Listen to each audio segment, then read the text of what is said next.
applying to be the new conductor at the Great Falls Symphony.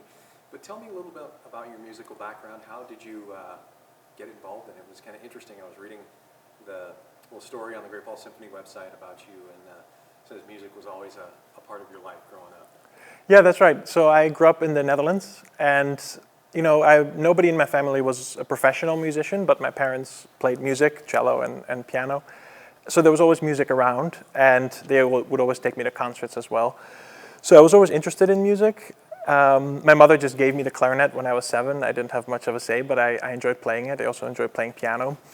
But going to concerts was also a really big influence for me. They would take me to Amsterdam to the Concertgebouw Orchestra, which in retrospect is one of the best musical experiences I could have asked for, because it's just an amazing orchestra in an amazing hall. And as I got older in my teens, I started to think about conducting a little bit. I started looking at scores, which is the little book that has the whole symphony in it. And it was really during my studies that I started to think more about pursuing conducting. I studied clarinet, that was my main instrument, as well as physics. I always had a passion for both of these, but it was really during my studies that I thought conducting is kind of perfect for me, because it has music, which I love, but it also has this aspect that I love about physics, which is kind of the analysis and the kind of brainy aspect of conducting. So that's kind of what got me to pursue conducting. And then, like, as you were growing up and getting started in your musical career, who were some of the influences? Maybe, I mean, it could be Beethoven to maybe a teacher that you had or something like that. Who were your main musical influences? Yeah, I mean, there's definitely many.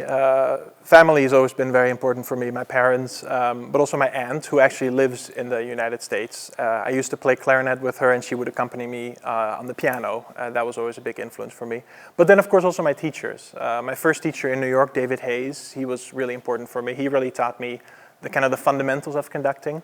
But a big influence also has been the conductor Yannick Nézet-Séguin. He's a phenomenal conductor. He works in Philadelphia and in New York and kind of all over the world. And he's a big example for me, not just because of his musicality, but as a person. He is one of the most personable and positive people I've ever met. And he really spreads joy through everything that he does. And I think I learned a lot from him. And I try to I don't try to imitate, but I try to emulate that philosophy. Okay.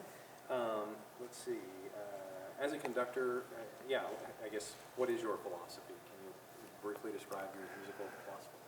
Yeah, that's a great question. I think, to zoom out a little bit, I think we live in a time now where we're more connected than ever before, in a way, with internet, with everything, with social media. But in another very real way, I think we are getting more lonely as a society. And I think music is a real source of community, or can be a real source of community and inspiration. And that, I think, fundamentally is what I hope to achieve with my music making, that I inspire people and I bring people together. I give them hope, I give them connection, and that's really what I hope to achieve. Okay. And with this job, the Great Falls Symphony, what is it about this symphony and about this area that made you want to apply and be a part of this organization? Yeah, well, to start, I've been to Montana only one time before.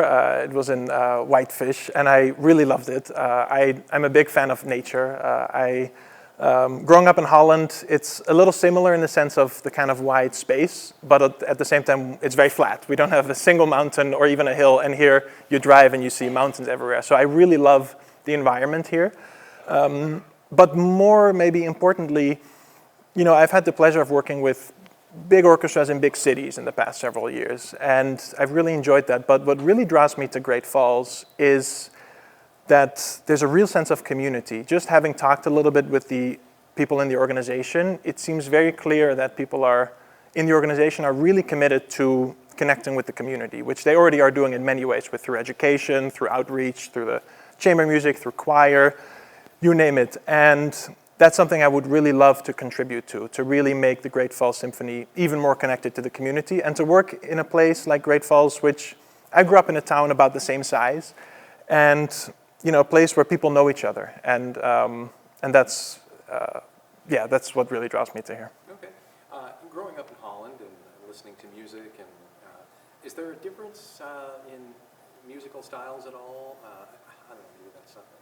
I mean, what differences are there when it comes to symphony and maybe as a conductor between the United States and Holland?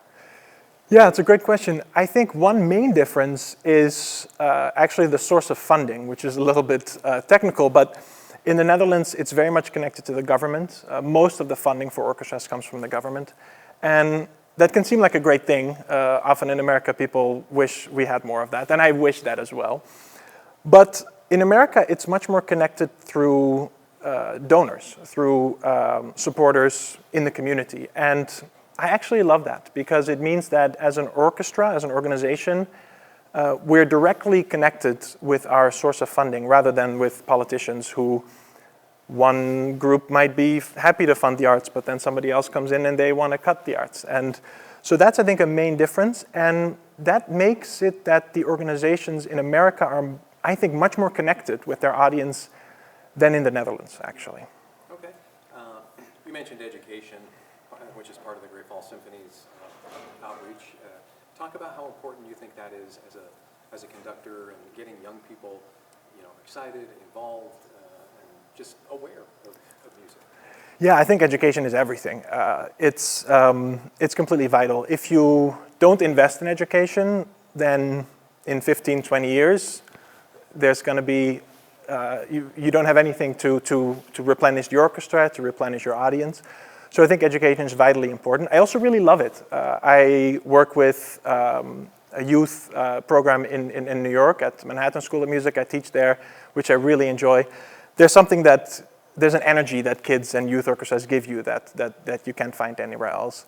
And I think as an orchestra in a community like Great Falls, there's, I think, a big responsibility to invest in music education. We talked a little bit about government. Governments are not always don't always have the funds and sometimes not the desire to invest in music education because there's other priorities like science, like other things. And I think that's where orchestras can come in, to really invest in youth orchestra, concerts that are tailored to youth. First of all, for preservation, because you want there to be musicians in the future, but also because I think music changes people, and I think it changes them for the better, both academically, but also in terms of community, working together, playing music together, I think makes us better humans. Okay. When come Saturday after the show, how would you hope that the orchestra looks back at their time with you? And I mean, how will they, in your mind, how do you hope they view you?